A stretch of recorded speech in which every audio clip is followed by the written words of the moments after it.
Is it just me, or do they seem to be more hypergamy than other women from different races? In the case of racial hypergamy, it would make more sense for them to pursue Chinese American men and Indian men, seeing as how they're currently working in more higher paid jobs, but they still seem to stick to exclusively Caucasian men for my observations. And I have yet to see an Asian female date an attractive white male in any sense. They always seem to settle down with Caucasians who are at the bottom of the scale in terms of looks, and what's more strange is that all of the white men I've seen dating Asian women are almost as poor as the black and Latino men around me. MGTOW grew to be so great and wise. Please clarify this for level 2 MGTOWs like myself, and thank you. The reason that Asian women like Caucasian men is complex. The first and most important reason, I believe, is social status. If they marry and have children with such a man, then her children are more likely to be accepted by the white community, and she, the Asian woman, is also accepted because of those kids. Positive eugenics is also practiced by Asian women. In a sense, they are reproducing with men who they perceive to have positive genetic traits. In this case, they view Caucasian men positively and believe they have a higher social status. After all, depending on your perspective, it was predominantly white Europeans who civilized or brutally conquered the world. Everyone in Western society criticizes Caucasian males, but in this case, Asian women seem to idealize Caucasian men. Asian women gain status by marrying and having children with such men, which opens up new social circles and opportunities for both herself and her children. Other cultures do the same thing with white men. Those include Latin and, to a certain lesser extent, black women as well, and the best examples of this type of status based on complexion can be seen in places such as Brazil and other South American countries, where people often appear to have more social value based on the pigment of their skin rather than the character of their person. Most Caucasian men who have children with women of other races don't usually worry about the lineage of their children, and they shouldn't, because they're mixed children and will still have access to meeting and mating with people of lighter complexions, and they're far more likely to be socially accepted by a larger number of people, women in general, and Asian women in particular. The Black Reaper places a high value on social status. 7. When you see Asian women with poor, unattractive white men, their first priority is to get the man so they can have children, which will increase their social status even more. But what if you're a handsome and successful white man? In that case, what about your available pool of Asian women? I know a few tall, successful white males that ended up marrying beautiful and wealthy Asian women. One guy has a successful business as a military contractor, and the other guy is an underwater diver for oil drilling companies. Both have engineering and military background and have great salaries and are often well-built physically. They're tall and run around for fun every day. And both of the married Asian women with successful careers come from wealthy families and are absolutely stunning to look at, as well as tall and thin. However, if they had chosen to marry Caucasian women with similar characteristics to their Asian wives, these women would be far more demanding than their current wives. And while their relationships with these Asian brides are far from perfect, they've remained together for decades because they're constantly improving their family's lifestyle.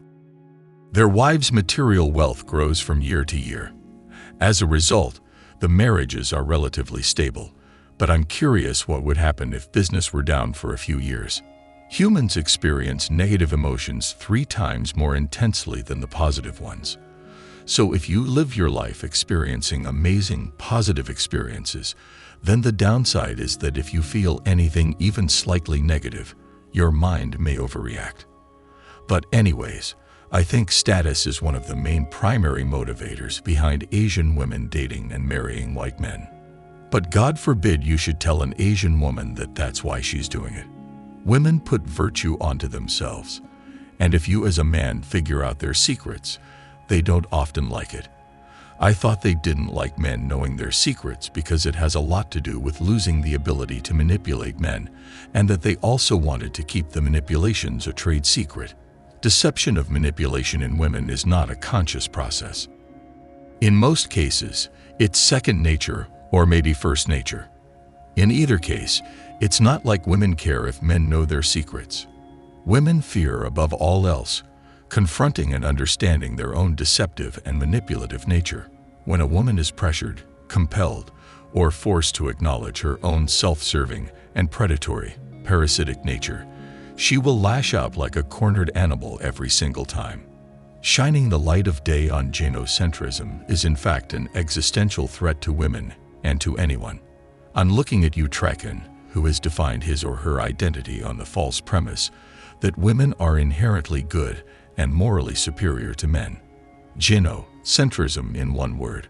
So if the reaction to MGTOW seems excessively negative, it's really not excessive at all, because it's the manifestation of an impending existential crisis for women. Asian women marrying white men, because I believe that most Asian women aren't consciously aware that they're trying to increase the status of both themselves and their future kids. And if we make them aware of this idea, that it might actually lead them down the path of an existential crisis. But I don't think there's anything wrong with MGTOW creating an existential crisis for women. Feminism has created an existential crisis for men, and it's only fair that we return the favor to women. Feminism has made it unsafe and unpopular to be a man that wants a relationship or a family, and I think it's time that we return that favor yet again. I think every time a woman looks in the mirror, she should see her true nature, whatever that may be, instead of sugarcoating it. Men have been conditioned to see monsters staring back at them from beyond the mirror, yet women have been conditioned to see divas and goddesses. And that has to change. But getting back to the topic of biracial children between Asian women and Caucasian men, I think mixed children between such couples have many advantages over kids that are just one or the other. Example, some of the biggest action movie stars in history that were of mixed European as well as Asian descent. Bruce Lee was Chinese, but he was also German.